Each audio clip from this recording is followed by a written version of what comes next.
السلام علیکم، میں ہوں محمد عزیز قادری۔ پروفیسر ڈاکٹر محمد طاہر القادری کے خطاب سفر انقلاب میں سے تحریکوں کی ناکامی کی وجہ جمہوریت پسندی کا فقدان۔ ادارے کی بعض تنظیموں کے بارے میں شکایات موصول ہوئی ہیں کہ لوگ اجلاسوں میں آنا چھوڑ گئے۔ پوچھا کیوں نہیں آتے؟ انہوں نے کہا کہ اجلاسوں میں فیصلے کچھ ہوتے ہیں اور عمل کچھ ہوتا ہے۔ جب وجہ پوچھتے ہیں تو کہتے ہیں کہ فیصلے میں فلاں غلطی تھی، یہ نہیں تھا، وہ نہیں تھا، اس لیے بعد میں یوں کر لیا۔ حالانکہ دستور کی روح سے انہیں کوئی حق حاصل نہیں ہوتا کہ وہ اکثریتی فیصلے سے روگردانی کریں۔ یہ ایک بہت بڑی خرابی ہے۔ میں نہیں چاہتا کہ یوتھ لیگ میں یہ بری عادت سوئی کی نوک کے برابر بھی آئے۔ جمہوریت پسند بن جائیے، مشاورت کا عمل اپنائیے اور مشاورت پر ہی فیصلے کیجیے۔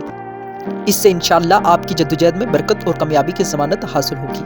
جو قائد جس قدر مشاورت پسند اور جمہوری ذہن ہوگا، اس کے ساتھیوں کا اعتماد اسی قدر اس پر بڑھتا جائے گا، اور جس قائد کی طبیعت میں مشاورت اور جمہوریت پسندی کا مادہ نہیں ہوگا، وہ رفتہ رفتہ اپنے ساتھیوں کا اعتماد کھو بیٹھے گا اور ان کے تعاون سے محروم ہوتا چلا جائے گا۔ وہ لوگ جو تحریکی زندگی میں تنہا رہ جاتے ہیں اور ان کے بڑے بڑے قریبی ساتھی ان کا ساتھ چھوڑ جاتے ہیں، اس کے اسباب میں سے ایک اہم ترین سبب یہ بھی ہوتا ہے کہ وہ مشاورت پسند اور جمہوریت پسند نہیں ہوتے۔ ان کے اندر آمریت کا بت ہوتا ہے، جس کی وجہ سے وہ ساتھیوں کی رائے کا احترام نہیں کرتے۔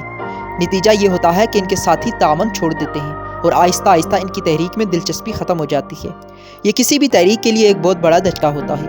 منہاج القرآن یوتھ لیگ کی کامیابی کے لیے لازم ہے کہ اس کی قیادت کے اندر آمریت کا یہ خطرناک رجحان کبھی بھی پیدا نہ ہو پائے۔ اس لیے تحریکی زندگی میں قدم قدم پر خوش دلی کے ساتھ مشاورت پسندی اور جمہوریت پسندی کا عملی مظاہرہ کریں۔